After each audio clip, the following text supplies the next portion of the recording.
What if he'd killed me?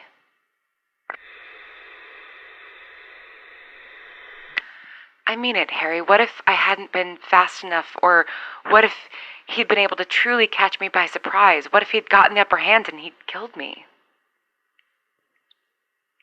It isn't hard. Well, it isn't easy, but the gap between keeping the upper hand in a fight and the other person getting it is razor thin. The tables can turn in a millisecond. All it takes is one mistake, or moving the tiniest bit too slow, or slackening your grip by an inch. I know this. You know this. You watched it happen. I hadn't even planned on... I didn't have a grand escape plan. And I know you didn't. You were so infuriatingly calm when they loaded us into that van and told us we were being transferred to God knows where. And of course, now I know why you were calm, but at the time I thought you were just trying to imagine you were somewhere else. But I wasn't. I was stuck in the present, terrified of where we were headed, scared of how dark the world was around me the further we got from civilization. I half thought we were being taken to the woods to be shot. But I still didn't have a plan. It was just... When we got that flat tire and he had to open the back to get the spare, I saw a window and... Part of me thought it would be good to just run. Leave you behind and run into the pitch black forest, but I couldn't do that. Especially not when you were shouting at me to stop, but I thought you were shouting at him because he'd gotten his arm around my neck and I didn't think that dragging him to the ground like that would have... I didn't realize how close we were to the bumper, how little it takes to crack someone's neck at just the wrong angle.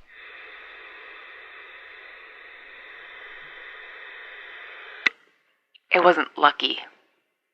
It's not... It was terrible. But then it was done. Just like that. And it could have happened just as quick with Junior at the house. Would you mourn me? We're not in the same place anymore, no longer each other's sole conversational companions, so would me being dead and gone make a difference to you?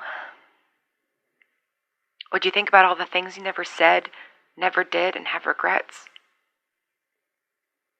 Or would you be relieved that you didn't have to think about any of it anymore? That you would never have to make the choice of how to behave toward me ever again? I can't think about the other side of this conversation. I find myself furious at imagining what your reaction would be to my death, to coming home and finding my body in the front hall, because I can't bear to turn that question on myself. If you're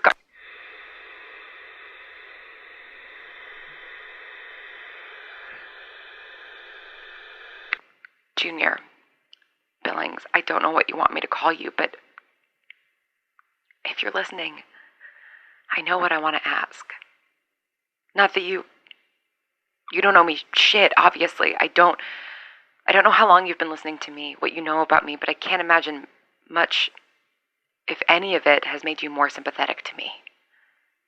But if I could ask for one thing, it would be to leave Harry out of this. If we meet again, I won't hold it against you if you still want to kill me and succeed this time. But please, please, she's not the one you hate. She's not to blame. I am.